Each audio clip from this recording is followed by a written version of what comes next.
Well, hello, good people. Mark Holmes here, and as always, I want to say thank you all for watching, commenting, subscribing, and being part of the Joe Boo Sports Report. Without you guys, as well as you ladies, you know that this literally does not work. Hope everybody's having a great day. It is Thirsty Thursday. My goodness, this week has flown by. Tomorrow will be hell because I have to see our friend Allie, who is the Eagles fan. Okay. Contrary to popular belief, some people think that that's actually my wife. That's not my wife. They were friends in college and all that stuff. So when you say, yeah, your wife is an Eagle, no. Allie's not my wife. Tracy's my wife. And there was a picture of her wearing an Eagles jersey, but that was Nnamdi Asomugha, who was a flash in the pan for the Eagles. And the only reason why she was wearing it was because he was working for United Way.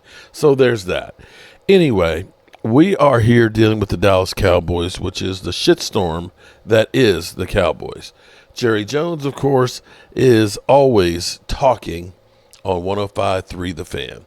And so he was talking about Deion Sanders. Now, you remember last week he started talking about Jason Witten.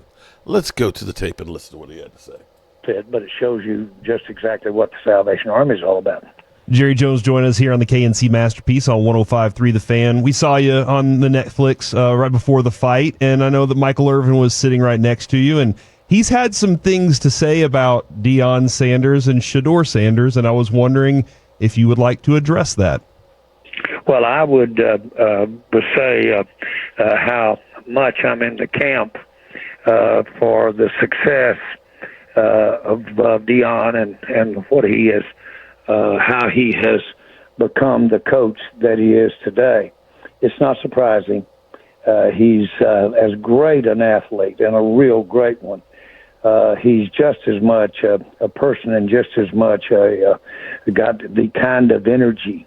And he just would jump out at you as someone that young men would be inspired by and be led by. And, of course, he's got an outstanding boy there and is going to go extremely high in the draft. There's no question about that. But I think we're way ahead of ourselves relative to when and if he decides to go into coaching in the NFL. And one of his greatest skills that he really brings to college is that he is almost has no peer as far as being a recruiter. And I mean, kids want to come play for him, and they want to, and he has a way of selling that. And that is one skill, that recruiting skill, that is not a huge prerequisite for NFL coaches. And so one of his greatest values is in that area of putting the team together and in the sense of getting great talent to come and play for him there at Colorado. So all of that would go into your mind, but make no mistake about it, he's one of the top people, young and old, that I've been around in the NFL. Now, when Cowboys speak, whether it's former Cowboys like Michael Irvin, current Cowboys like Micah Parsons, it makes news. He said, I know the scores don't show it, but I'm going to put this out there. We're a damn good football team. What do you think about that? Well, I like that. And the facts are that he's right. Now, the issue there is that there's 31 other damn good football teams that, for whatever the reasons, they all may not have it together and they all may not be winning the games against other good football teams. But Michael's right, and as a point of emphasis this morning, we have got so much more left in our season. Oh, God. And really? those games are so important to us. Each one of them are. And it's important that everything we can do to win the individual games. Oh, Lordy. Well, one of the things you do is you don't want to win games now. You're not going anywhere. You're a bad play away. You're a mistake away many times as an individual player from making the plays or being involved in a situation that can win the game. Now, that's very critical to us, and that's very critical to us that we give ourselves every chance to go up here this weekend and beat that Washington team. And I look at the rest of the schedule that way. So I think Mike is just an expression of, hey, we don't look at it like season, or we don't look at it like playoff. We're looking at it quarter to quarter. And to me, that's what you have to do. Football really, at the end of the day, is so much about the next play. It's so much about doing your job on a given play. It's really in the dirt, as Jason Witten said.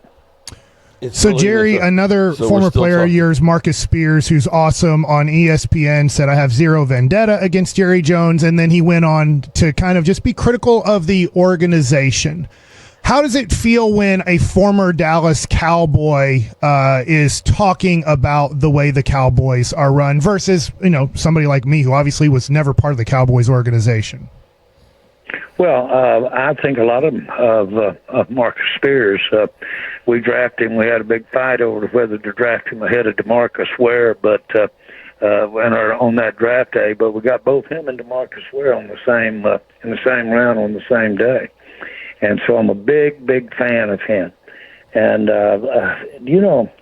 one of the things that is so important about NFL and important for my interest in football is that it engenders different perspectives, different opinions. And all of my time in the NFL, I have had a lot of critics and I've had a lot of different opinions. And I welcome those. A lot of people don't realize that when I make a decision out there about a coach or personnel, but don't think that I'm in some kind of just a room and I'm sequestered off. I have huge input in terms of opinions and in terms of their evaluation of it, and I have it from many sources. So I put him right in line. I know I'm not going to say because I want him to be balanced, but there's no angst here with Marcus Spears at all. And so, but I don't, again, you can imagine you just don't have time to listen to what everyone's got to say, especially in those settings. This might fit into the category of you don't have time to listen to what this person has to say, but I know you've had some fun and sparred with Stephen A. I didn't say that. I didn't say this person has to say. I'm just saying that you cannot drive your car based on sitting there listening to all of the commentary. Very fair. I was curious if you've had some fun sparring back and forth over the years with Stephen A. Smith, what you thought. He just made the comparison between you and President Biden in terms of he wishes someone would step in and get you out of the public spotlight. Does that feel too far, or is that just another thing people say? Well, as you know, Stephen A. is a fraud in a positive sense. I'm smiling. We are friends. And I am having huge support and huge input and help from everyone he mentioned in that call about stepping in. But I would say if he had asked me that question relative to the issue or the criticism that Biden had about his ability to function, I wish he'd follow me around every day. And he would see that I'm the busiest I've ever been in my life. And busy messing it up. Not concerned about the ability to do the work, do the job. I just made a quick 14-hour trip back and forth to New York here yesterday, and so my point for a league meeting. But my point is that Stephen A. and I'd love to have him just sit beside us for a day and make the rounds and have him listen to me field the calls and do the kinds of things we do. And he wouldn't be worried about me there. But I do appreciate his concern. And by the way, it is genuine. Absolutely it is. Now, Jerry, what is your impression of what Dan Quinn has done with Washington? Well, I've always had such a high opinion of the things that he accomplished when he was coach at Atlanta. And he was within fractions of winning a Super Bowl there. And I know that the people that had worked around Dan every phase, not only with his colleagues, but with his superior, you might say, there in Atlanta, as well as media input. And I've never had such glowing reports about what kind of person he is and just how good they felt that he was to be around for football. So I have a high opinion of Dan Quinn. And it's formidable that he's sitting up there in Washington.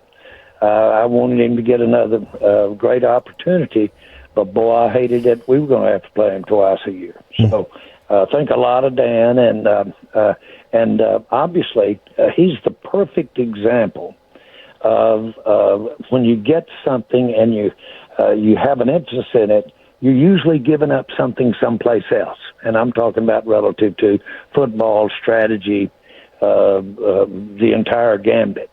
And Dan really emphasizes that the speed aspect of it. He, as we well know, the best way to identify him is how he uses safety types at linebacker.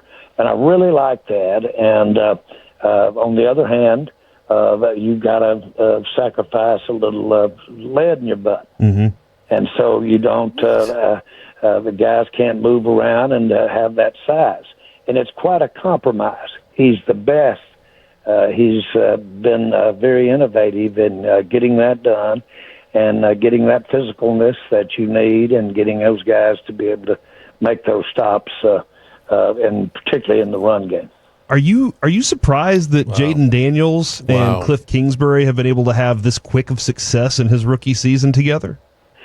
Well, Cliff is he's one of those guys that if you don't play him regularly, he's a tough draw because he's going to come out of there with some stuff that you might not. It's a little unconventional. Now, by the way, at the end of the day, he'll say, well, I'll show you unconventional, and if you're susceptible to it, he'll run that ball right down your throat and continue just to run it down your throat. I think a lot of him, he's a friend. I think he's done an outstanding job every place he's been. I just can't do it any longer.